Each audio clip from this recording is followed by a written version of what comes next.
Atlanta Federal Reserve President Raphael Bostic expects policymakers to start cutting rates in the third quarter of this year, saying Thursday that inflation is well on its way back to the central bank's goal.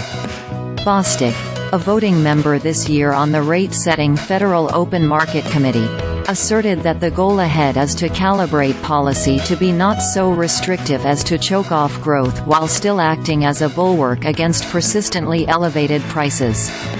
However, he set a «golden path» scenario of tamping down inflation while promoting solid growth and healthy employment is getting closer than many Fed officials had expected. Because I'm data-dependent, I have incorporated the unexpected progress on inflation and economic activity into my outlook, and thus moved up my projected time to begin normalizing the federal funds rate to the third quarter of this year from the fourth quarter, Bostic said in prepared remarks for a speech to business leaders in Atlanta.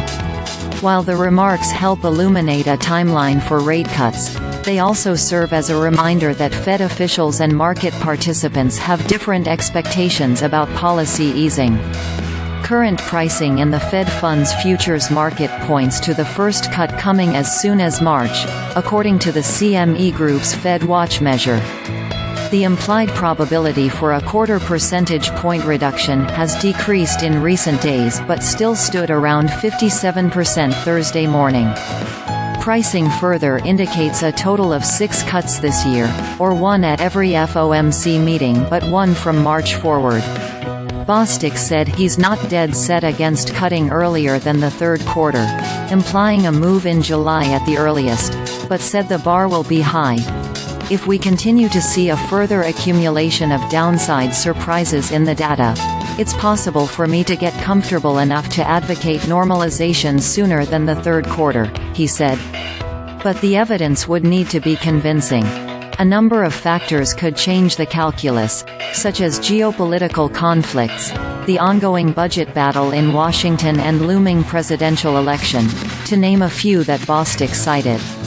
Consequently, he advocated caution and said his approach will be «grateful and vigilant». In such an unpredictable environment, it would be unwise to lock in an emphatic approach to monetary policy, Bostic said. That is why I believe we should allow events to continue to unfold before beginning the process of normalizing policy. Some of the data points he said he will be watching include overall economic growth, inflation readings such as the Commerce Department's Personal Consumption Expenditures Price Index and data on job growth and losses. The Labor Department reported Thursday that initial jobless claims hit their lowest level since September 2022, a sign that the labor market remains tight.